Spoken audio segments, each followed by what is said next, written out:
Welcome to the next episode of Love Vocals Nation. We are here to explore the world of trance music and its most talented artists. Today, we have a very special guest with us. He is a renowned DJ, producer, and label owner who has been pushing the boundaries of trance music for over a decade.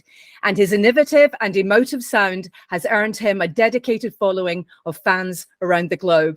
Known for his high energy performances, captivating melodies, and relentless beats, we are thrilled to welcome to the show the one and the only Sean Tyas. Welcome. Thank you for having me on. Welcome This to is the like show. this came together number one really quickly. So yeah. Hello, Sean. Hello, nice to meet you. Yeah, nice to meet you. Yeah, nice to meet you. And thank you for coming on today. The accent doesn't sound very Eastern time zone. No, I'm Scottish. Scottish. What are you doing in New York then? Or are you in New York? No, I'm not. I'm actually about an hour from Detroit. Ah, no kidding. And it's still in Eastern time zone? Okay. Yeah, absolutely. Cool. All right. Right. Yeah, so I'm in Dublin. So yeah, Dublin. We're all Celtish. Very cool. Nice So to be how on. are you, Sean? How are you doing?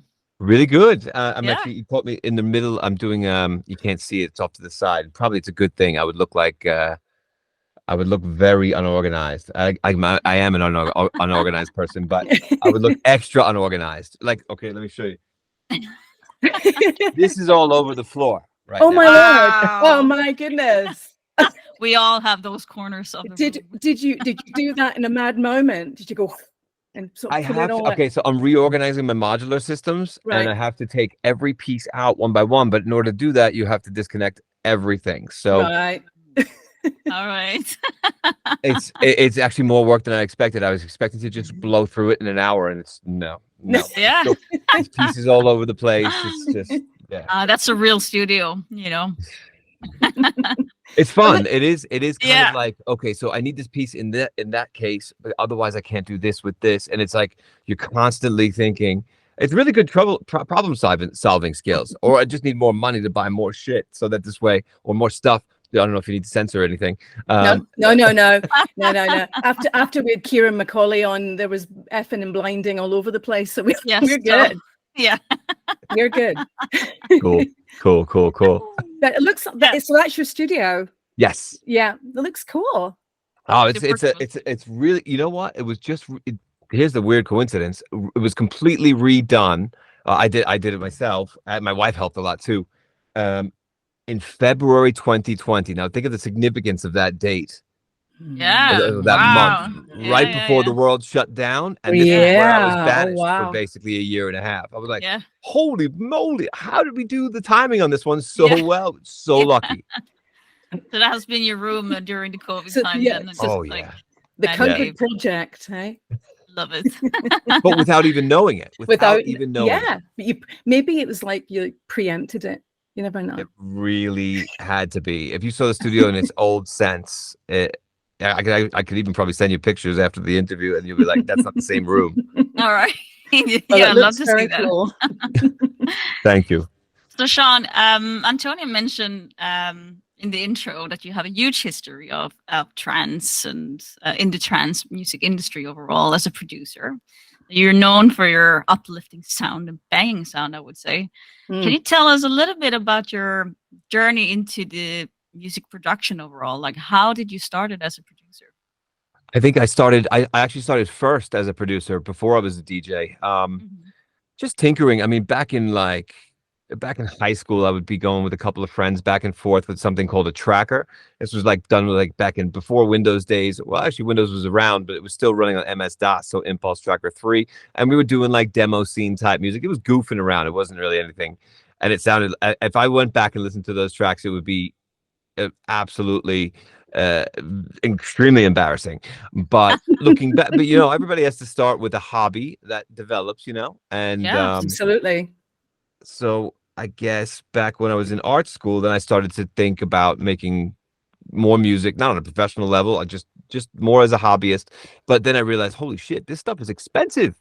This is before VSTs or anything like that. So you had to buy synths. Yeah. All right. And yeah, and it was just like, oh my God. So opened up a bunch of credit cards, maxed them all out, bought a bunch of stuff. But you know, you do as a teenager would do. Yeah. And just got started to crash course and learning this crazy world that just doesn't really let you go. Yeah. Yeah. It's addictive, isn't it? Absolutely Yeah. addictive.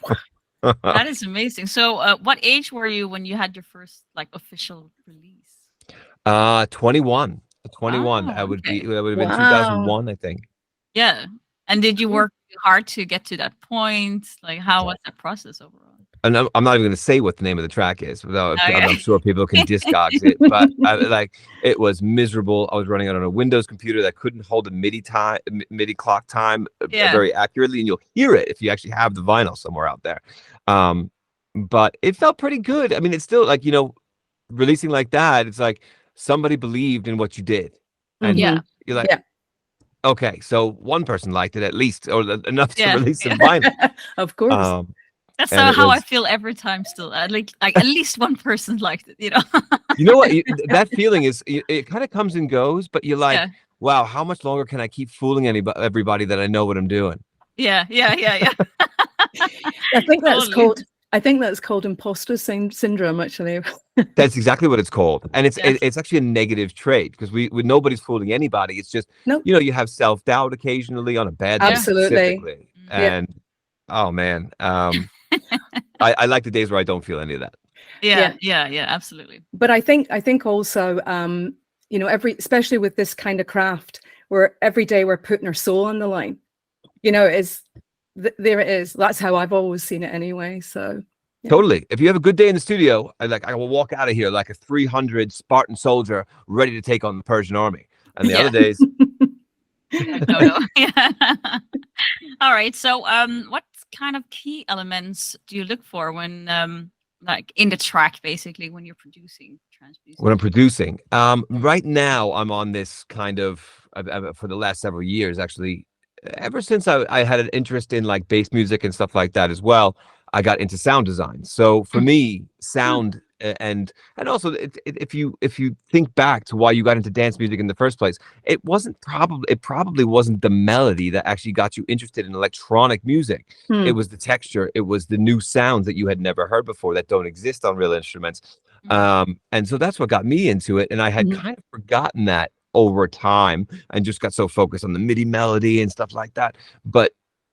And then when bass music blew up, when it would be, you know, dubstep, electro, drum and bass, all that stuff, then that reminded me, holy shit, there are insane sounds in dance music that I had forgotten about, and I need to get in my head down and actually really learn how to make new original sounds. And that's kind of the kick that I've been on ever since, and trying to implement that into trance music or into the hybrid stuff that I'm doing.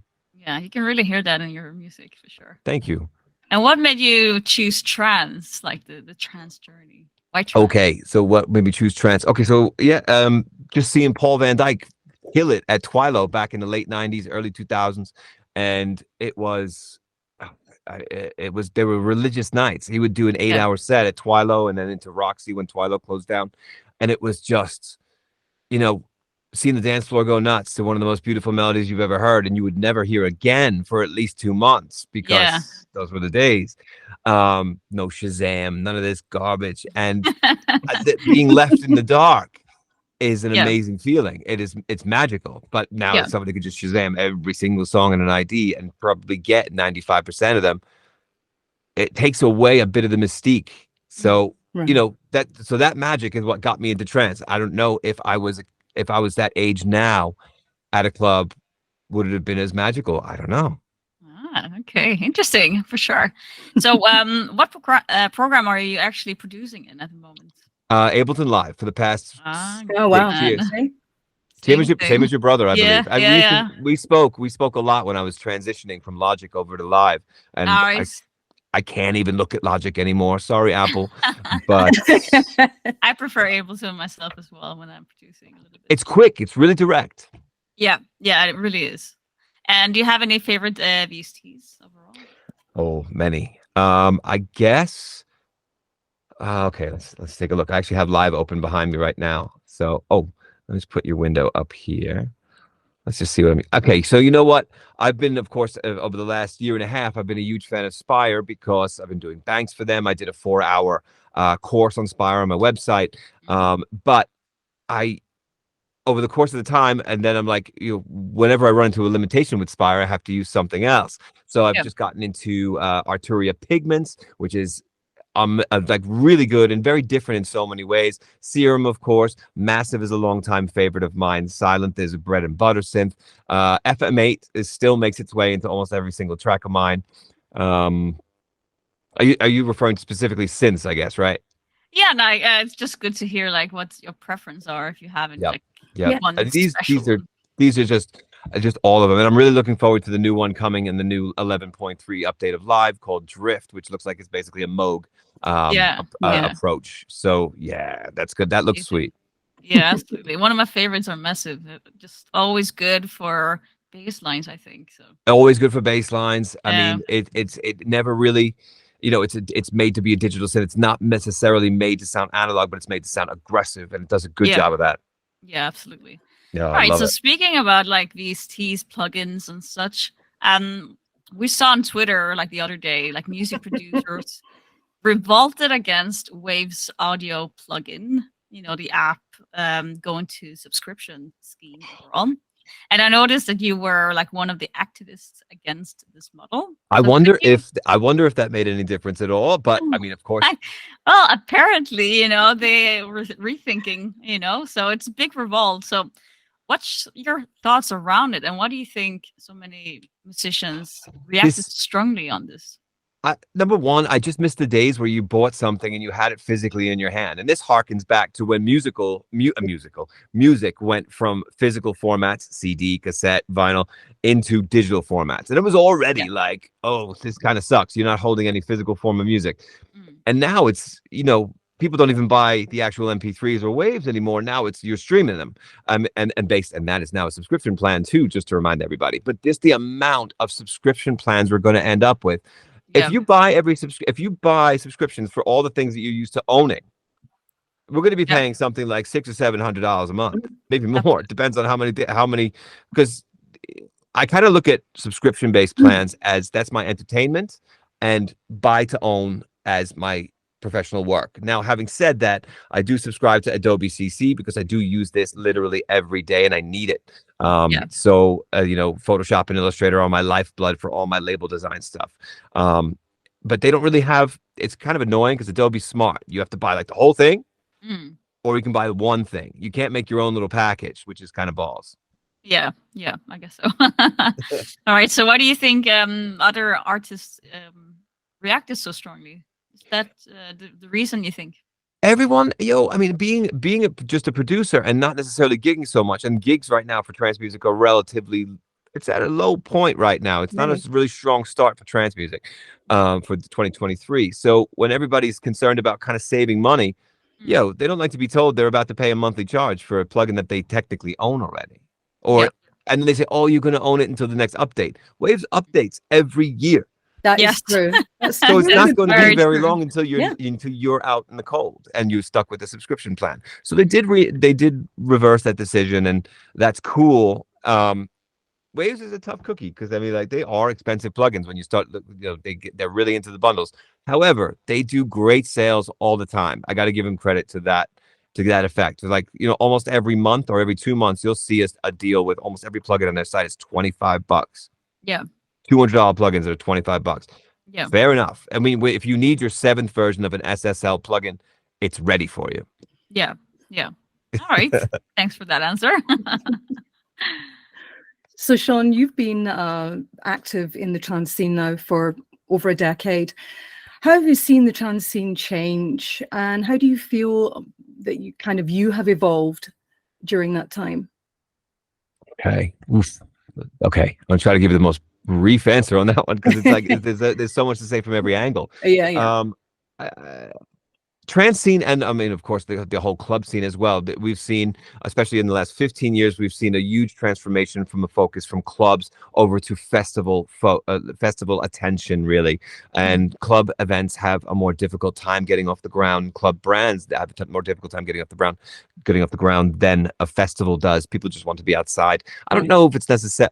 I like the dark club vibe more than the festival. Don't get me wrong. I have fun at festivals, but the club vibe to me is, where it started for me. And I think I've seen a lot of videos of these techno parties and stuff, and they're in clubs and they're looking insane. So I think it varies from genre to genre. So I'll just try to stick to trance. It's hard because, okay, so where has it changed? The problem is I'm going to flip it back and say it hasn't changed. And this is the problem. Trance is the genre that tends to get more stale than any other genre that I've seen out there. That's interesting. And when I say stale, I don't necessarily mean it. Yeah, I do mean it in a bad way, to me anyway. But it's just guys that are making, so 90% of the guys that are making, okay, at least I'm going to speak based on 138 stuff. The progressive guys, I've got a really good thing going. And Junior Beats and all this kind of stuff, they're pushing really original sounds and ideas, and they embrace them. The 138 market, 90% of the people are kind of pigeonholed into this sound, and the guys are afraid to breaking out, to break out of that mold. They're afraid what awaits them out there, out of that comfort zone. Now, is that because of COVID? There was an explosion of templates being available on the internet, that they can just take the template and move some notes around and call the tracks their own tracks. It could be. There's just, as a label owner, I'm racking my brain every week when I'm listening to these demos that come in. And I'm like, today all the demos sounded the same. And there must have been a new template that's come out. Wow, really? Wow. It is kind of like that, yeah. Wow. It's depressing, and actually it's a little bit frustrating as a label owner, because you don't want to release a track and then somebody else comes out with a track on another label that sounds almost identical because they use the same template to start with. Wow. Yeah. Wow. So this is where we are at. All right. So you're a producer yourself. So what do you do to kind of go outside of that line and maybe do something different? Most important thing is just start the track with an empty project. Okay, I'm not saying completely empty. Some people like to have a template in live set up to have their bus sends already set up, so there's a long reverb, a short reverb, a delay, all that stuff. But mine starts out with 2 audio tracks, 2 MIDI tracks, and nothing on the sends, and I just go. I've never reused a project, I don't think, ever, even from back in Logic days. It's just, even though in Logic I did tend to sound similar sometimes, but that was just an accident. But now it's like, now I want to make a concept and go follow it. And so if I make some crazy sound on the modular, make sure I'm recording in live, because that stuff, you can't save presets, you can't save anything on the modular system. So if I make something cool, it's time to record, get it in, and then I can manipulate it with audio later, but it will never exist again. So it's important to always be recording, always see what you're doing, embrace a little bit of randomness sometimes, because the randomness can give you crazy ideas. Yeah, absolutely. I love that. Yeah. So we listened to your new release, Atomic EP. Yep. It's 143 BPM, first of all. It's awesome. It's awesome. Banging. Holy moly, really. So we can hear like a combination of drum and bass, as well as flavors of, I would say, the 90s techno trance. Yeah. Is that all coming back? I loved it. I actually did a press write-up for someone today about this, and it was, each track is looking back into a different generation of my clubbing New York days. So Prodigal is looking back to, actually that was not really necessarily my clubbing, that was a look back into my high school days, where I had fallen in love with the Prodigy Experience album, and just was like mind blown by what sounds could even exist in music. And so that was just a love letter, especially the breakdowns were a love letter to that, and then mixed with like a hard trance set of drops. And then Feel Alive, that was kind of a different take on kind of at least one of the sections of the leads was more like a Daft Punk kind of style, with a more diva style vocal to kind of fill those gaps, while In a Day what was that based on? Oh yeah, that was very 90s sounding. You had like little Hoover sounds in there and stuff. Yeah. Yeah. Awesome. Love it. No, it was Lots so of great. 303s. Yeah. Oh, totally. My goodness. So, I noticed, and please correct me if I'm wrong, but, vocals are not a frequent element to your music. And I wondered, what's the reason, what's your preference behind this? I just get frustrated waiting for anything. So when Oh, I have to bless wait you. for vocals, no offense, Linnea. No, I hear this a lot. Honestly, I do, from producers. There's been a lot of times where I've waited so long for vocals that have never materialized, and currently actually doing so right now. So if any of you were supposed to give me vocals, I am still waiting, and I think of you every day. That's on it. I'm unhappy, Yeah. and but eventually, a lot of these times, I'm supposed to do a vocal tune, I just go ahead and finish it and release it as the instrumental, and that's that. So that kind of tends to be what it is. I do love working with vocals, to be honest, especially when you get great ones. Yeah. So what kind of vocals do you like? Unique ones, just ones that either are, I don't like love songs, and I don't like songs that don't rhyme either. Okay. Which is a lot in trance. It was surprising to me how many trance tracks don't rhyme. I'm not saying they always have to rhyme, and I'm not saying they have to follow the A-B structure or the A-A-B-B rhyme structure, but just a little bit of rhyming. I feel like that's like a thing for me. All right. I would definitely say that I'm rhyming in every song that I yes, like, good. normally, anyways. Very few occasions, and then I feel like that's wrong, but it still works. No, rhyming doesn't have to literally end the same exact spelling of a word and pronunciation, but it just got to be close enough so that so that color's there, right? Exactly. Yeah, I'm with you. I'm with you. So, and probably you've kind of answered this, but I'll ask anyway. So, as a producer, when you think about vocals versus non-vocals, just for the crowd, if you will, what do you feel about it? Which is best? They both have their strengths. Okay, so let's take a look at I could name two examples right now. Two instrumental tracks. Okay, it's not really fully instrumental. Let's look at Ferry Corsten, Punk.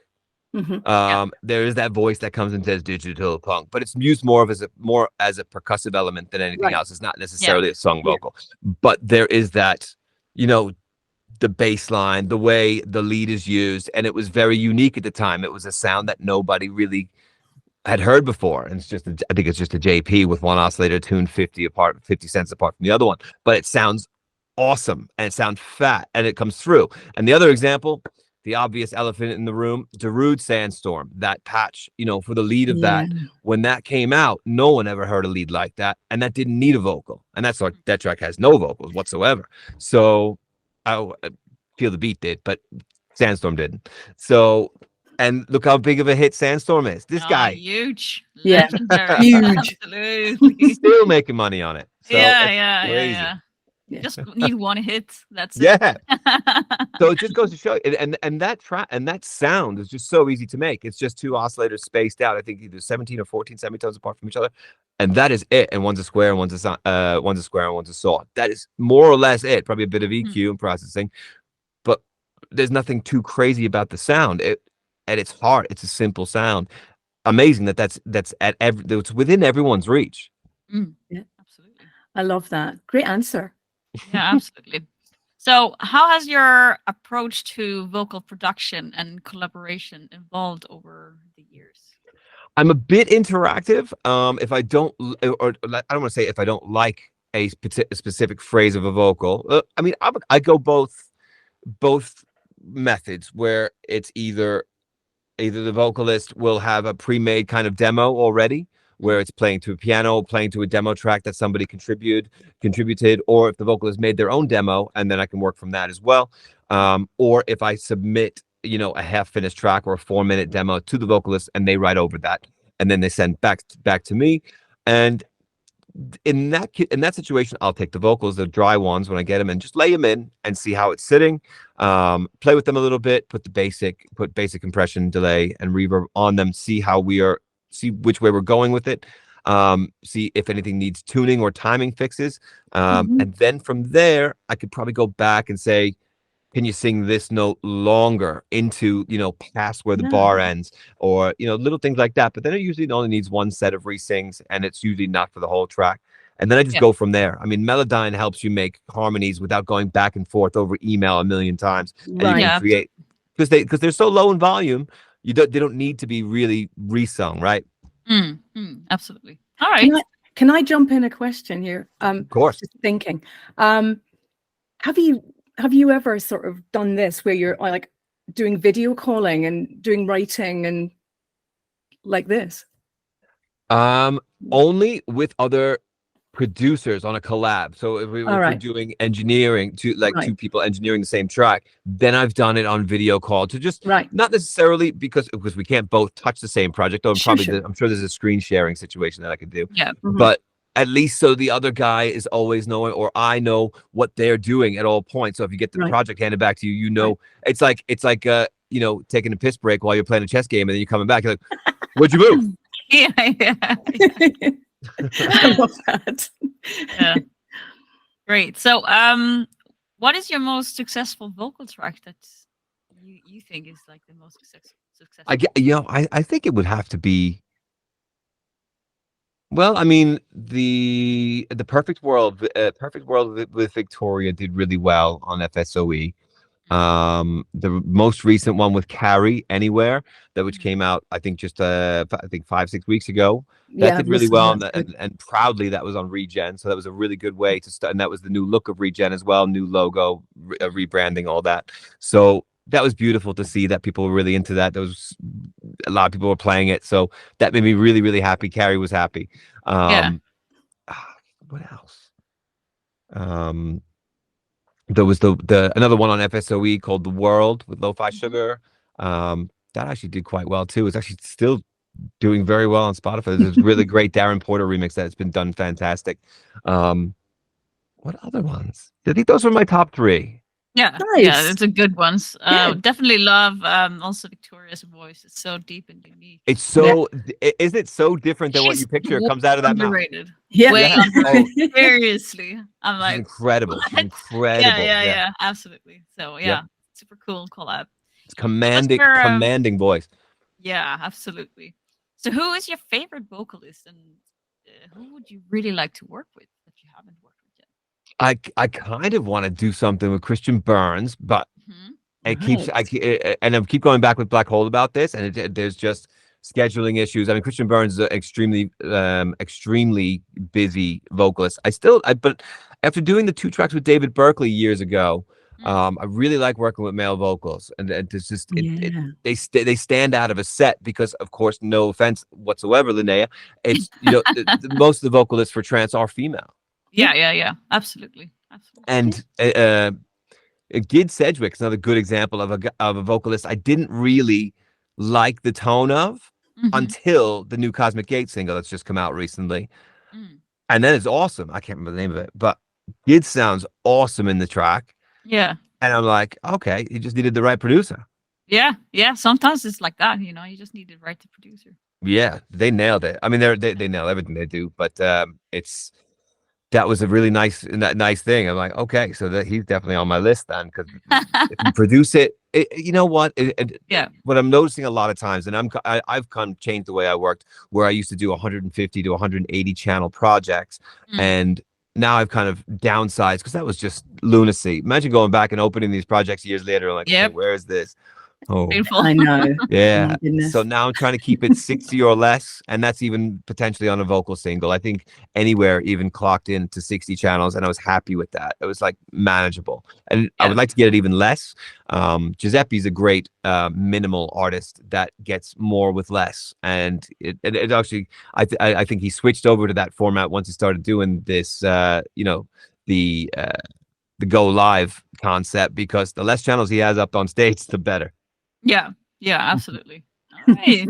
Interesting for sure. I'd love to hear a collab with you and Christian Burns. That would be That would be interesting. amazing. Yeah, I'd love to hear that. yeah, Great. we nudge him, you know. Nudge him. Yeah. So when you're collaborating, do you use a contract with the people you're collaborating with, or do you prefer to just do verbal agreements? I'm not in the business of screwing people over, so it's usually a verbal agreement with me. If somebody requires paperwork, I'll absolutely write it up for them. Right. But no one's ever been screwed over. Usually, the vocal tracks that I do as an original are going out through Black Hole, and everybody knows that Black Hole is the most fair distributor / label on the planet. 100%. I love them. I think Arnie's not messing with anybody. No, it is he's amazing. awesome. He is awesome. Have you had any bad experiences over the time you've been working when you've not had contracts? Have you had bad experiences? And obviously not mentioning any names, but I guess I guess the worst experiences are the ones where you always build yourself up for something big to happen, and then nothing happens. Yeah. And that can happen all the time too. There was a recent situation too where I don't want to say I kind of did a project out of respect and pride for one of my heroes, and it completely blew up in my face. And they say never meet your heroes, and I actually still haven't met. Well, I kind of met him, but the thing just blew up in my face. It was the wrong thing to do. Not really the wrong thing to do. It just didn't go the way I actually envisioned, and it was due to one small bad move that I had made in the implementation of it, but it was an overreaction from the other side, to say the least. Oh man. It could still end up fine. I had to apologize, which is weird, but yeah. So there's those situations that, you know what, when you get so excited about something, the rule is sleep on it and don't act on anything, whether you're excited in a negative way or a positive way. And I was excited in a positive way, and I acted and did something, and woof, should have slept on it. Yeah. Well, you never know how. It could be that they got really excited too. You never know. You never know. Did. So I think it's a person to person. Yeah. Definitely person to person. So I don't think. I think it's just unique situation. Yeah. Every artist, label, distributor that you deal with does things differently, and it's impossible to apply one rule to all of them. So it's probably important to always speak to your peers and see if anybody has an experience with a particular person before you start doing anything. Yeah, that's good advice. It will solve a lot of problems. Absolutely good advice. Yeah, great. All right, so can you tell us about any upcoming maybe vocal collaborations that you're working on? Well, I guess I can say this, but I won't say the vocalist, but I had almost a 2-hour phone call with Raz Nitsan last week, and it was amazing. And it was the first time I've ever spoken to Raz direct in my life. Nice. And we got along great, and I really like where this guy's coming from. I like what he stands for. I'm going to ride him a little bit on terms of getting him to rhyme, because he doesn't like to write rhymes, does he? All right. But it's okay. We're going to work together, and he man, what a person that truly believes in just making great music, and I just had no idea. So he's got really good energy. Yeah. And for those who doesn't know who Raz is, he actually helped actually put together one of the biggest songs of Armin van Buuren, Of course. So, Shivers. Susanna, yeah, exactly. Yeah. Exactly. So, yeah, there you go. All right. Well, you got the Shivers, you got Sound of Goodbye. Yeah, I mean, there's the list. Raz has a decent little CV. Yeah, absolutely. Legendary for sure. All right. So you've released music on some of the most respected labels out there in the industry, including Armada, Bandits, and Black Hole Recordings. How do you choose the right label for your track? What are the factors that you consider when making that decision? I just see what it sounds like at the end and see, okay, where is this Lego piece going to fit appropriately?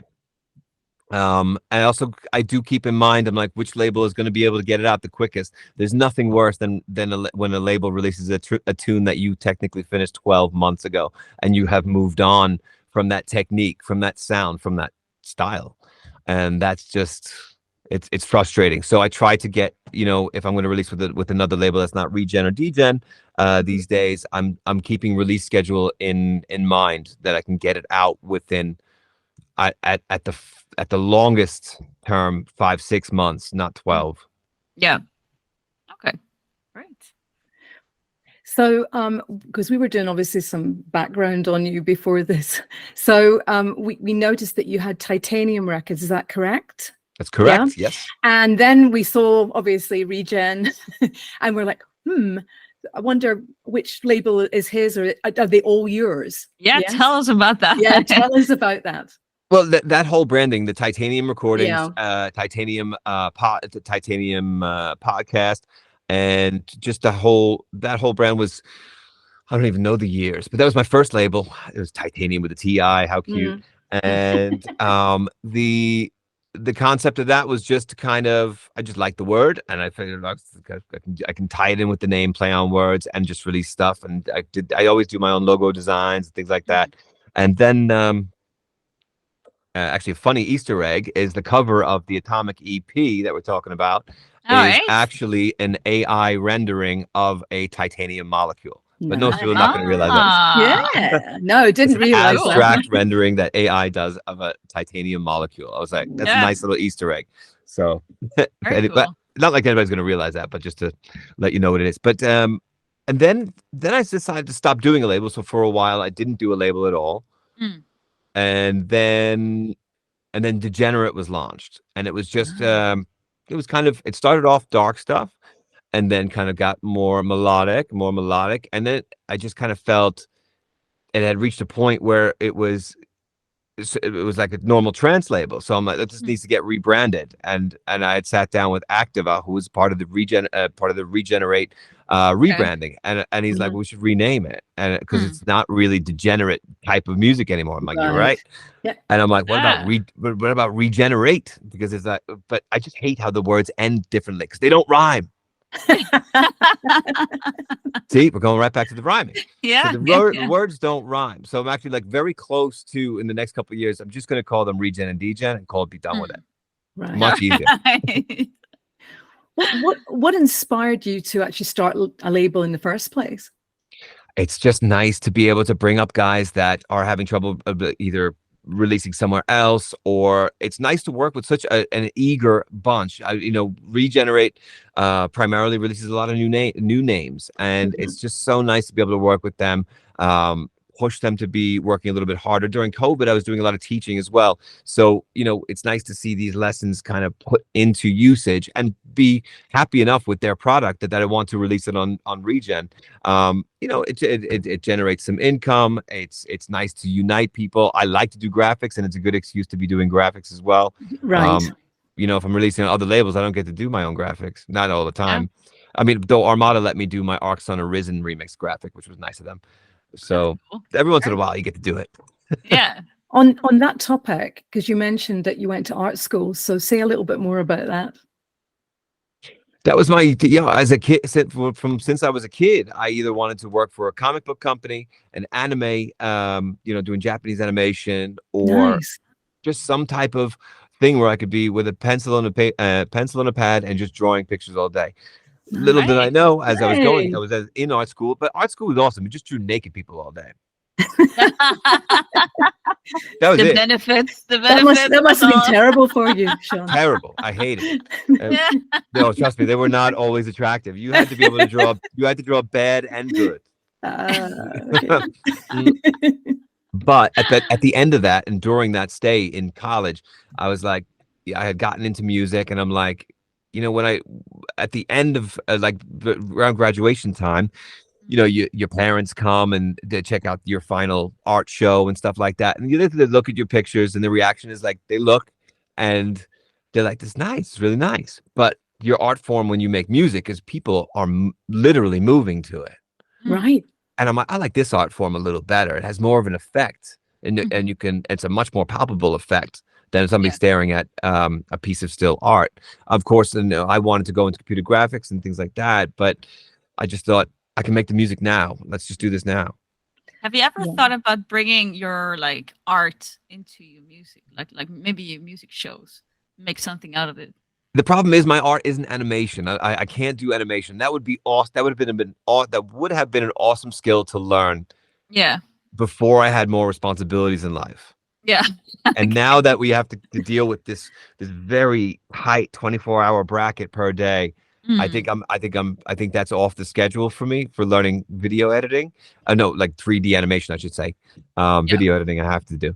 But at the very least, there's all sorts of cool toys and stuff like that. I'm happy with these toys now. This is going to be a whole new rabbit hole on its own. So yeah. All right, great. And just curious, going back to your label overall. So, how do you decide which artists and tracks that get signed overall? that's the hard one. Really, you'll know. Yeah, honestly, when you listen to a demo, there's almost like 2 or 3 phases of listening to the demo. There's the first 5 seconds where you know if you're going to delete it or not. Yeah, yeah, right. Yeah, absolutely. Yeah. No offense to anybody No that didn't offense. get a response, Yeah, but it is really important. Yeah. you know it real quick if it's just Yeah. a quick delete.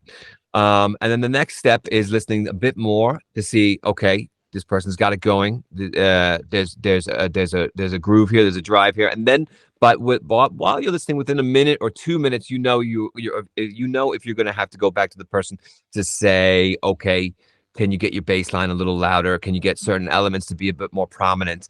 And then you get to the main theme, the main riff, the main melody of the track, or the main vocal, whatever. Then you know if that's a taker. Yeah. Right. And this is also Yeah. usually this is either the make or break point. Yeah. And is it close enough that if he nudges a couple of notes, is he or she close enough that he's going to nudge it over that precipice?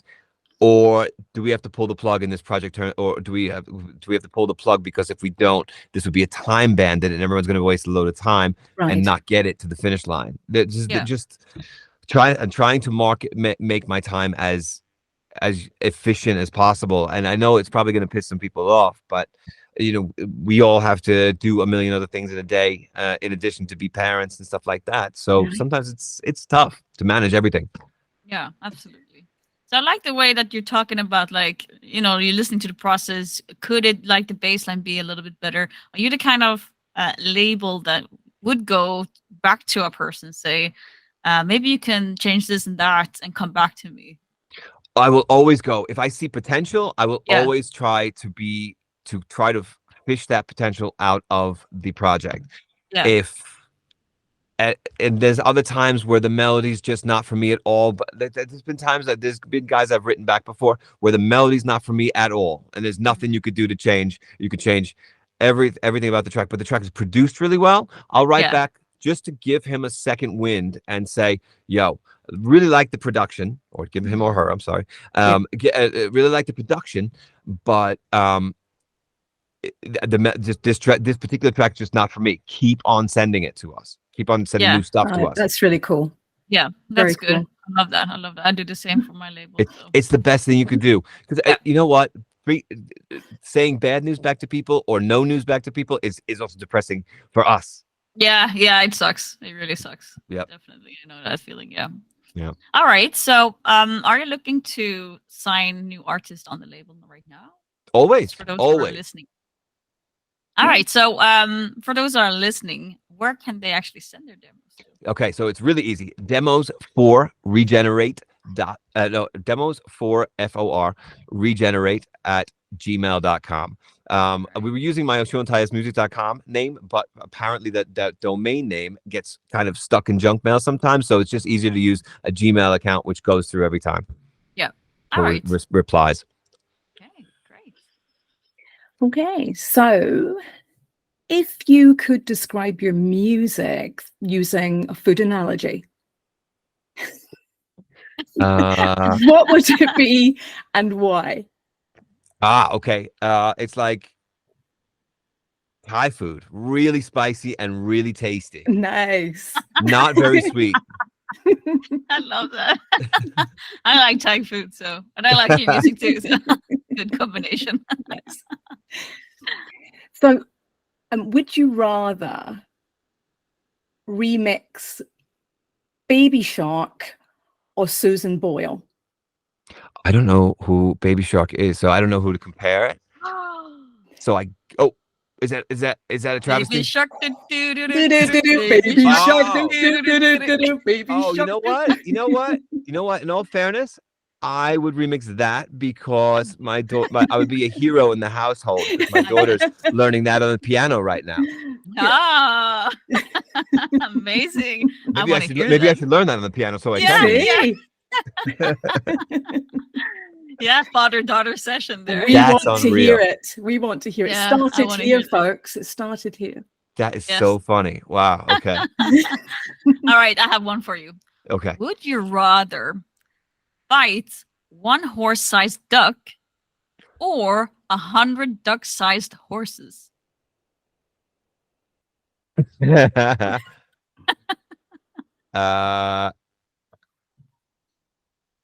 I'd rather fight the one horse-sized duck. Oh, It's less to deal a with. giant duck. Yeah. Great. Okay, They're so soft. I'm sure it would be just as soft. You could just punch them in the belly. Yeah, and then go. and if aliens landed on Earth and asked you to play them one of your tracks to represent humanity, which one would you choose? Oh my God, that's a tough one. I would probably be too busy trying to get into their spaceship to pitch it. I want to see that. Me too. I'd be Let there. me in. Okay, so I have to pick a tune. Pick a tune. Probably go with my tune "Now You See," which is instrumental, or maybe even my last year's remix of Zahi that I did originally with Bjorn Akesson. Very Right. cool. As I still to this Giving day, her- Zahi is I think one of my favorite melodies. Yeah. Great. Good answer.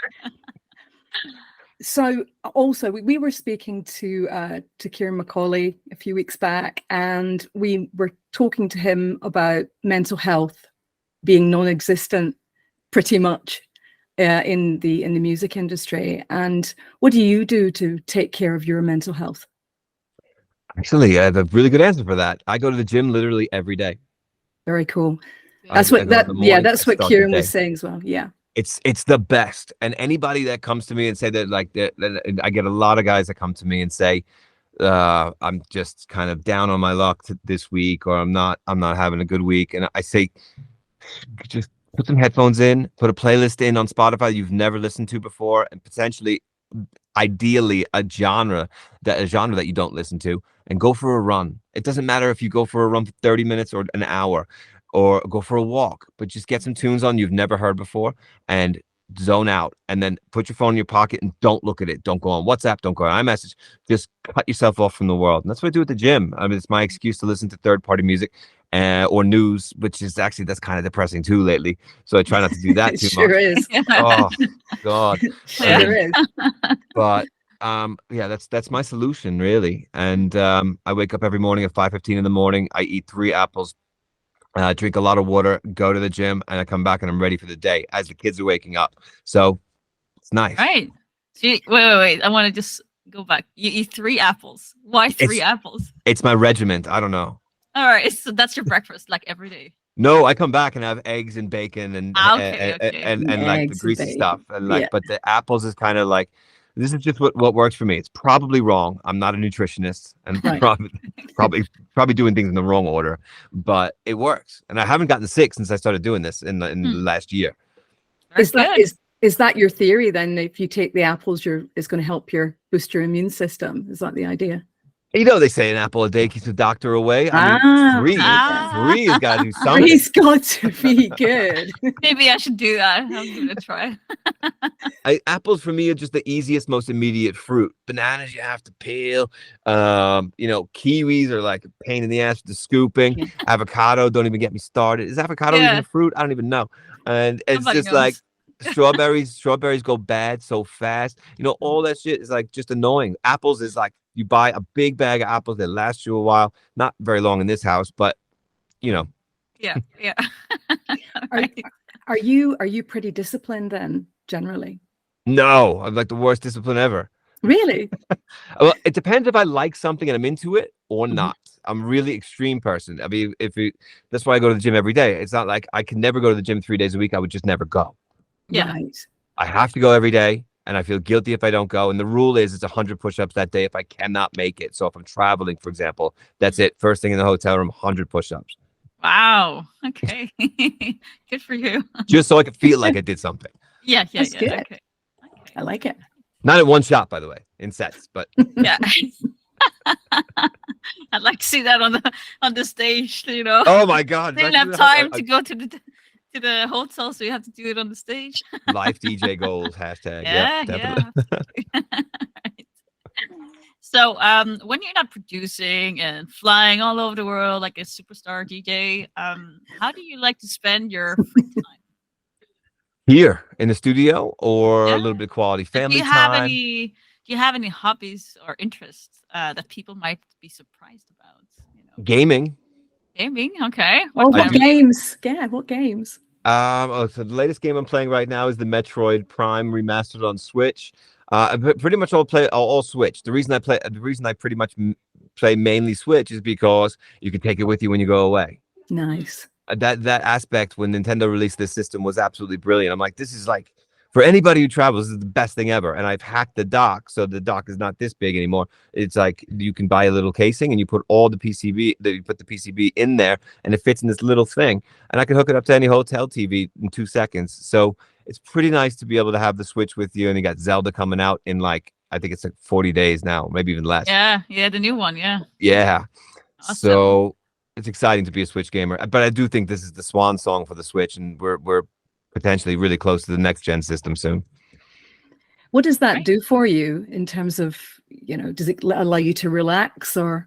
No, it probably down? stresses me. It probably stresses me out stresses even you more. out. My other favorite game is Doom Eternal and Monster Hunter Rise. So these are not stress-free games. It's a very stressful game. So it probably does the other thing, but at least it lets me escape for a little bit. And that's Escape, kind of the right. point. Yeah. Yeah, Excellent. absolutely.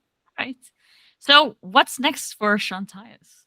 Up next, we got of course, tomorrow. I guess this interview will be up after the release of Atomic EP.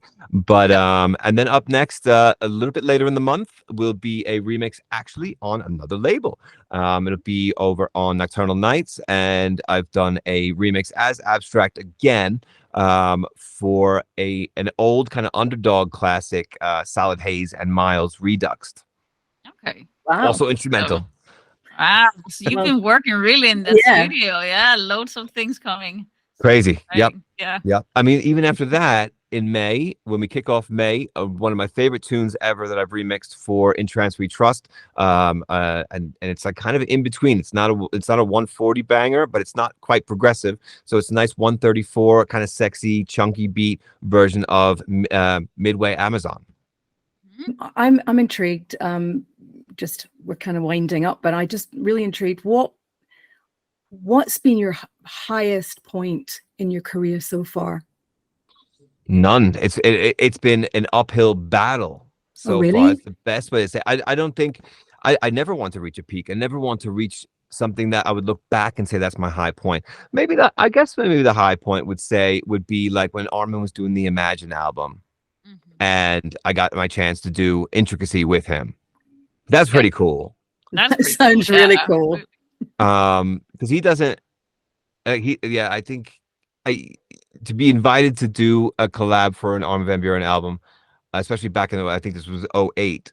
That was like, geez, that was insane. Yeah, absolutely. Wow. I was 28. I'm like, oh my God, this is like surreal. It's very, very cool.